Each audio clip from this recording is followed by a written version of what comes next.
Hi guys, this Kamikaze guy with his 2-day late video about our mini YCC day in Southampton on Thursday with Adam and Mark.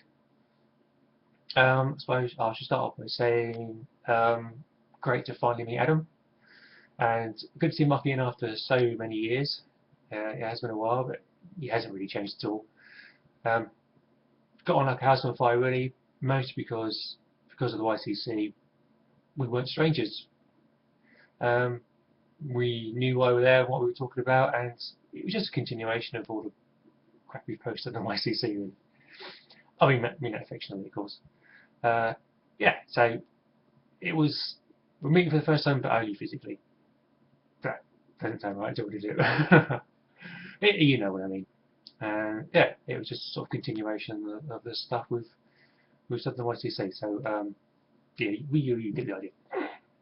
This isn't scripted at all, is it? Right, I'll start off with this.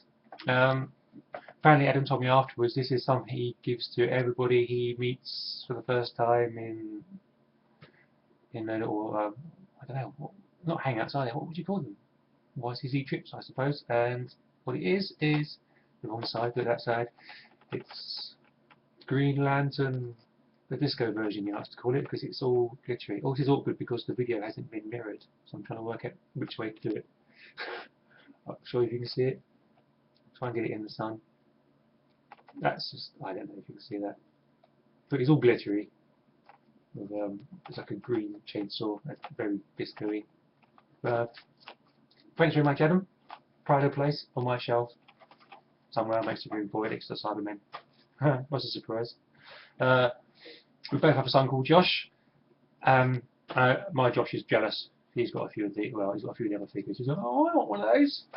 So I'll stick on the Christmas list for him.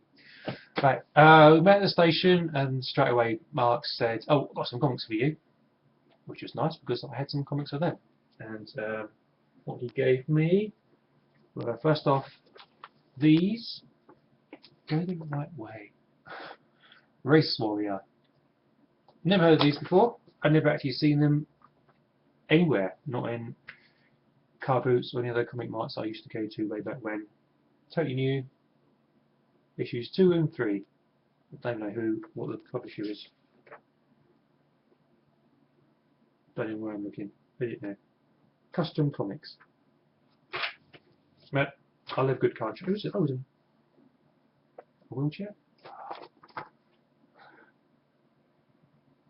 And a dog looking like a Guy Gardner haircut.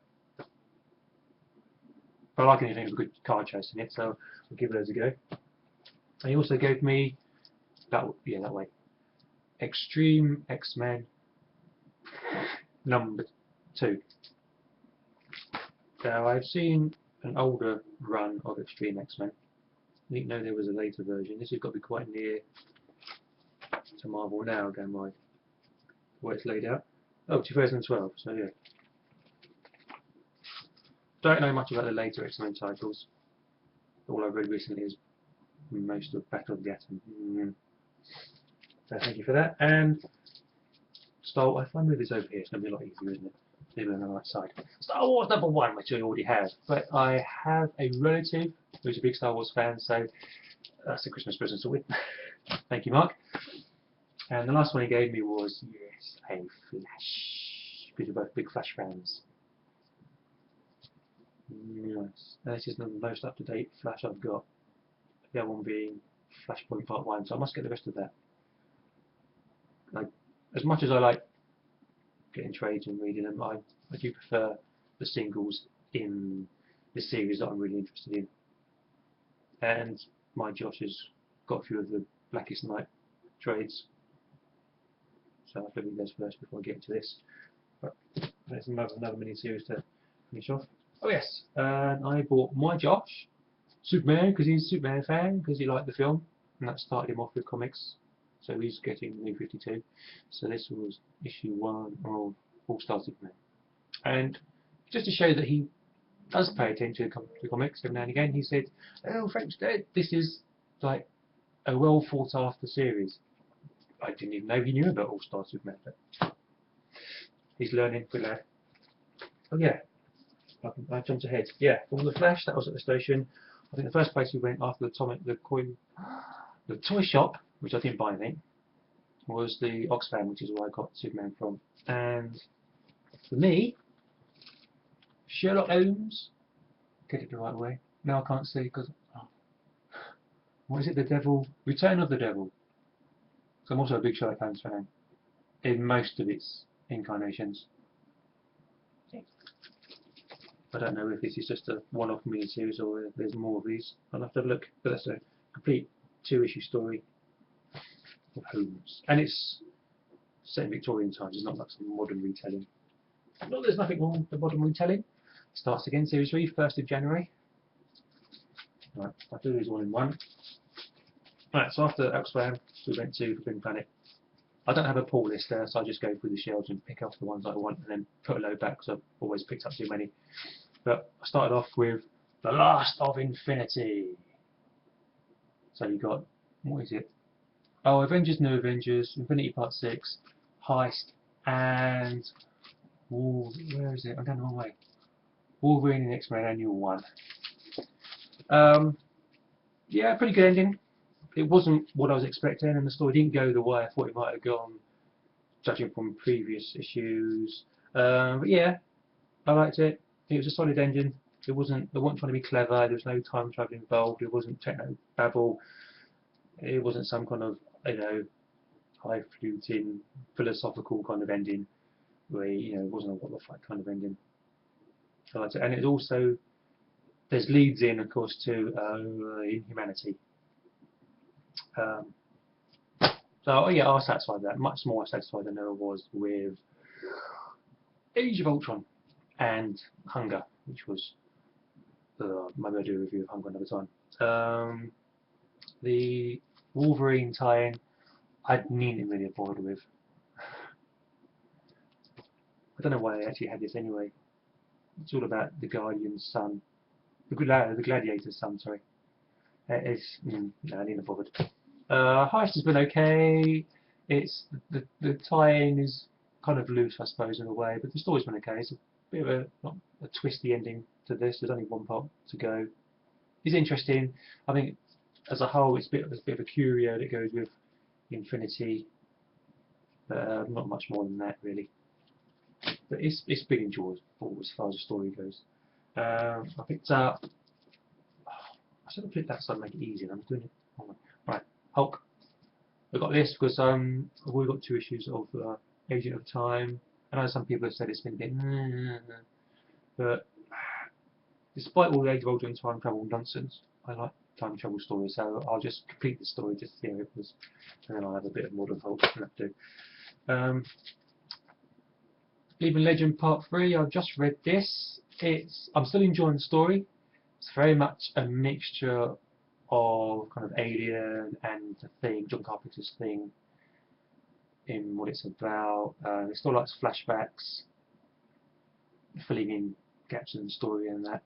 The artwork's very good, very kind of bleak colouring, which goes very well with the tone of the story.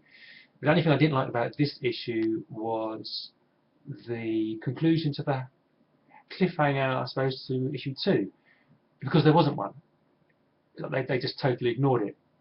See, this is more or less how issue 2 ended, with him and the Doctor fighting, well, coming up with a big organic techno monster thing, and then it's not, it doesn't happen in this book.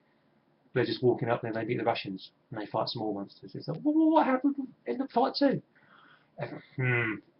Didn't like that at all. That's just bad storytelling, really. But the story as a whole, still very intriguing. But there's only one more issue to go, and you feel that there's a lot more story to tell. So we'll reserve judgment on that. Next I got was Avengers Assemble. I've only been buying these because of the tie-ins, and now I find I'm still buying it because of Humanity tie-in. But I don't quite see why there's a tie-in before the main story's started yet. That seems a bit. I know before with Infinity they had like Prelude 2, but if it's just a tie-in, I think, rather than Prelude. It's the only reason I'm buying the Avengers titles, the 3 Avengers titles at the moment. The screen's gone dark. I can't see what I'm doing. Yeah, but I'm really interested in this story, going by the leading and all the setups in Infinity, and I do quite like the Inhumans anyway, so I'm hoping that's going to be turned to be something quite good. I picked up this because I was just interested in it. I've been reading Superman Unchained and reading Junior's New 52 Superman. Kind of enjoying that, the New 52 one, but the story is a bit. They end up being lackluster. The annuals have been total bollocks. Just read annual 1 recently, and in the old days, there used to be self-contained stories with maybe slight references and cross to the the stories either side of the annual, but that was just both of those annuals just been big setups for stories that happen in the regular series, and then those stories have been kind of slightly let down. So it's been a bit wet at the moment, but I'm fine for him, not for me. So I'm hoping this is going to be a lot better. I think that's a long going as well. I don't know. We'll see. This, because I'm buying the reprints of Batman. I get this 1 and 2. I'm told it's a future tale thing, so it could be seen as a what if. But I like Damien. You know, they're probably going to bring it back at some point anyway. So whether this then becomes canon, we'll see. But it's only a mini-series. Mini-series are good because you can't possibly collect too many ongoings. Look forward to reading those, as people like to say. I recently started getting into Sandman, and I managed to pick up the last 3 issues of the original one and some of Mystery Theatre, I think. And I got my spot up. Excuse me. The other one they've got now, but it turns out to be reprints, so they don't want those. But Mark said, no, this is the one you want. This is new stories. It doesn't even say what that it's in issue 1. It just says January 14, so maybe it's seasonal. Oh, special edition 1. If I look at it at the top, it would have told me. But yeah, I like Neil Gaiman. Although I preferred The Doctor's Wife over Nightmare in Silver. That was, well, Nightmare in Silver was just duff. Well, it's a shame because I like the Cybermen. But yeah, I like there's always a weirdness in these stories, which I like. So looking forward to reading that. And the last couple, Superior, I can't talk, Superior Spider-Man #1, which I can't yet read yet because I started a pull list with Ace Comics, and I've ordered the first 10 that they put by, which was posted Thursday. That hasn't arrived yet. So until I've read 21 and 22, I can't read this just in case it follows on. This follows on from those. And I don't want to spoil anything for myself, even though Harry spoiled end of 21 for me. But there you go. So now I hear that 23 is out next week. So they're trying to rush out the story to get to Venom, I don't know. And then after Venom, maybe they're planning to stick it into the all-new Marvel now. So if next year becomes the new Marvel now, should we then refer to this as the Marvel then? I don't know. Change for change's sake, it's just bollocks. Yeah, but I'm really liking Superior Spider-Man. Yes. So I can't read that just yet. You all know that Peter Parker will come back eventually, and I think they are starting to drag it out. They need to put some more lead-ins to Parker coming back. Maybe that's why they're doing the 1, 2, 3 issues from next month, just to kind of maybe drag out Spider Arc a bit longer.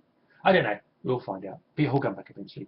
And the last thing I bought was Assassin's Creed Book for the Hawk. Big Assassin's Creed fan. Liking these. 48 pages story, but it seems a bit short.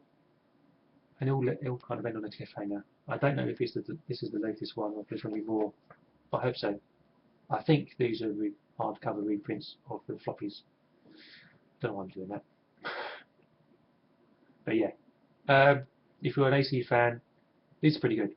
They do expand the mythos and they have new characters. It's not all Desmond again, which is good. And of course they go to places that the games don't go, historical situations. And that was it. It was a really good day. I want to do it again. Apparently I've lucked out on going on the YCC day out in February to Bristol.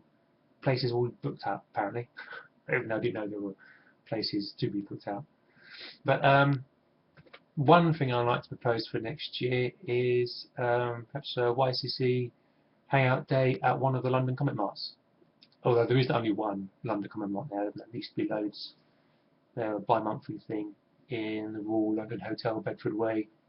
So maybe sometime next year for any of the YCC gang that can get to London on a Sunday, we can all, whoever can make it, meet up for one of those days and just geek out on cheap comics and expensive comics.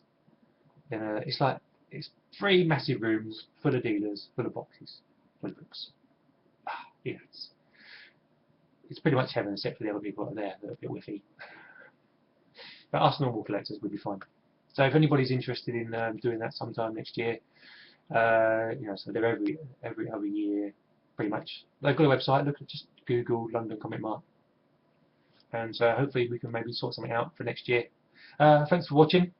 Thanks for listening to me waffle on. I look forward to our next YCC day out in Southampton. So okay, guys. See you next time.